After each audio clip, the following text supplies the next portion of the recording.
نماز پڑھنے کا مسنون طریقہ۔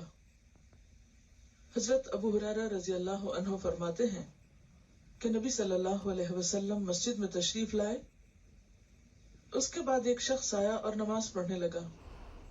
نماز کے بعد اس نے آ کر نبی کریم صلی اللہ علیہ وسلم کو سلام کیا۔ آپ نے سلام کا جواب دے کر فرمایا کہ واپس جا کر دوبارہ نماز پڑھو، کیونکہ تم نے نماز نہیں پڑھی۔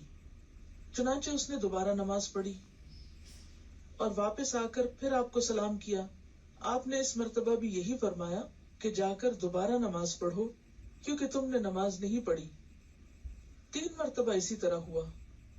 آخر اس شخص نے کہا کہ اس ذات کی قسم جس نے آپ کی بعثت حق پر کی ہے، یعنی حق کے ساتھ آپ کو نبی بنا کر بھیجا ہے، میں تو اس سے اچھی نماز پڑھنا نہیں جانتا، اس لیے آپ مجھے اچھی طرح نماز کی تعلیم دے دیجیے۔ آپ صلی اللہ علیہ وسلم نے فرمایا کہ جب نماز کے لیے کھڑے ہوا کرو تو پہلے تکبیر کہو، پھر قرآن مجید میں سے جو کچھ تم سے ہو سکے آرام آرام سے پڑھو، یعنی سورۃ الفاتحہ اور اس کے بعد کی قرات کی طرف اشارہ ہے۔ اس کے بعد رکوع کرو اور اطمینان سے رکوع میں جاؤ، یعنی جلدی نہ کرو۔ اس شخص کو جو آپ نے بار بار نماز پڑھنے کے لیے کہا تھا، اس کی وجہ یہ تھی کہ وہ بہت جلدی یا تیز نماز پڑھ رہا تھا، اس کی نماز میں اطمینان نہیں تھا۔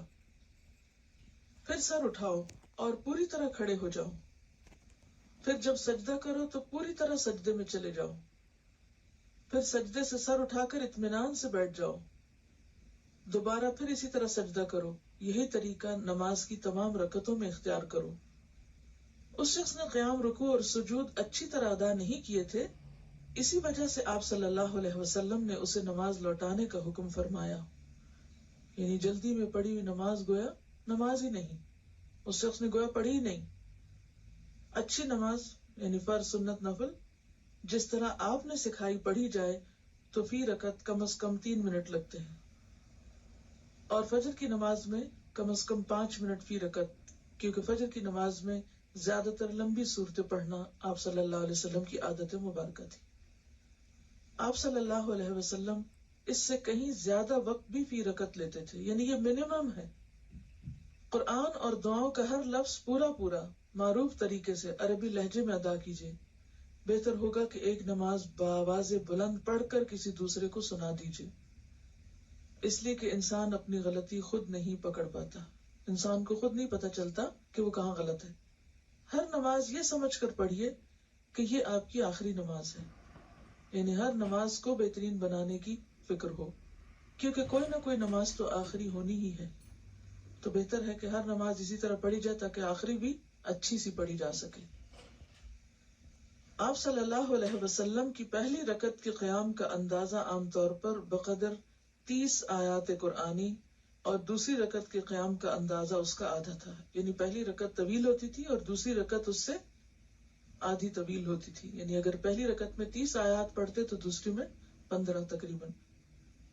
آپ صلی اللہ علیہ وسلم سے فجر اور مغرب کی نماز میں سورہ طور کا پڑھنا بھی ثابت ہے۔ فجر اور مغرب کی، اس سے پتہ چلتا ہے کہ مغرب کی نماز بھی بہت جلدی نہیں پڑھنی چاہیے، نہیں بعض اوقات آپ نے وہ قرات جو فجر میں کی اور فجر کی قرات طویل ہوتی ہے تو وہی مغرب میں کی، تو اس سے پتہ چلتا ہے کہ مغرب کی نماز بھی وقت لے کر پڑھنی چاہیے۔ آپ اپنی نماز کا جائزہ اس حدیث کی روشنی میں ضرور لیجئے، کیونکہ نماز مسنون طریقے سے نہ پڑھی جائے تو وہ منہ پر مار دی جاتی ہے۔